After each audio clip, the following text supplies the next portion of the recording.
Hey everyone, I wanted to come to you again for another video, and I want to talk today about how you do not need ADay right after the intro. Hey everyone, welcome to my channel. Here on the Sheenapreneur channel, I share information about government contracting, veteran business content, and other business tips.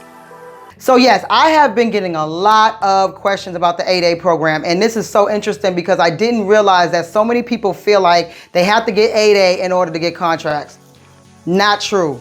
Absolutely not true. And really ADay, and that's 8 and the letter A, the ADay program is not really a program, if you will. It is a set aside certification that has help. So if you know the certifications, HUBZone, service disabled veteran owned, woman owned, ADay, I think that might be it, but that's on the federal side. So we're just gonna talk about federal for right now. So the ADay program is as close as you can get to a minority certification. It is not a minority certification. As a minority, you automatically qualify for the ADay certification. However, if you can prove that you're a disadvantaged white male who's never been in the military, you can also get the 8A certification. So the 8A certification is a program-ish, and I don't have the 8A, so if anybody wants to correct me in the comments, correct me, but it's not necessarily an 8A program. It is not something that you get into and then you get government contracts. That's not the way that works. The 8A is just a boost. It is an additive to your government contracting journey. I know several people who have an ADay certification and never won anything with the federal government, and they've even gone several years. Not to say that they won't eventually. It also just depends on what industry you're in. Few people that I've known had, they have ADay, but they have a kind of a niche industry, and so they haven't ever really gotten any calls. The agency doesn't even know they need them for anything, but they have it, the ADay certification. They spend a lot of time and or money on getting the ADay certification. So not to say that you don't need the ADay certification or you shouldn't get it, you shouldn't have it. I'm saying that you don't need it to do government contracting. There are more people that do government contracting without the ADay certification than there is that do have the ADay certification. Some people are lucky. As soon as they get the ADay certification, they get phone calls left and right.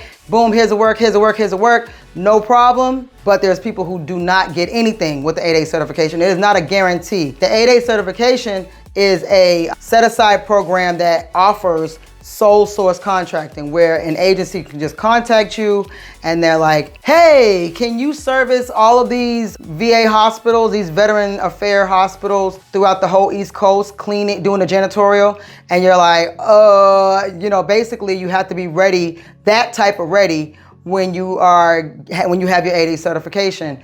Now I'm going through the beginning processes of it, and there's some people that I've been following that are in my circle who are going through the process, and how cumbersome it is and how stressful it is, and there's certain things that they want and they want it in a certain way. And even if you do everything right, you could still be denied. Do not let the ADay certification stop you from doing government contracts.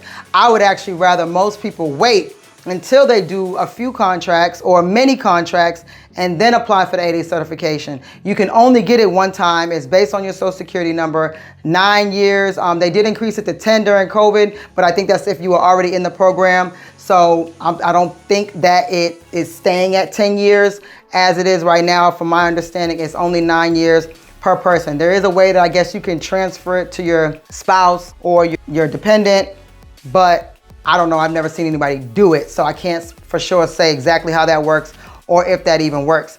But most people will come to me and say, oh, I need my 8A so I can get started with government contract, and that's not it. So I just want to make sure that you all know that that is not the only way to get government contracts. It's actually probably the most delayed way. If it takes you 6 months to essentially complete your ADay certification, that's 6 months of bids or proposals that you did not submit. So go ahead and if you're gonna do federal contracting, go ahead and register in SAM and do everything you need to do on the federal side. If you're gonna do local contracting, just look up what the local government needs in your area or whatever area you wanna work, whether it's state level, school level, county, city level, or if you wanna go on the corporate side because you gotta hook up your mans and them. They already work in the BMW dealership providing floor waxing services and you're a sub, and then you know figure out how the system works with BMW specifically, then you can go in and register on the BMW Supply Diversity site and do your thing that way. But do not get hung up on any of the certifications, not just ADay, but the ADay is one that comes up the most when people think that they have to get that in order to do contracting. So just wanted to give you a little tidbit about ADay and how you do not need that to get started. So of course, if you're interested, I have my Circle community, my GovCon money crew in the Circle community. You can join, it's for free. I'll leave the link in the description.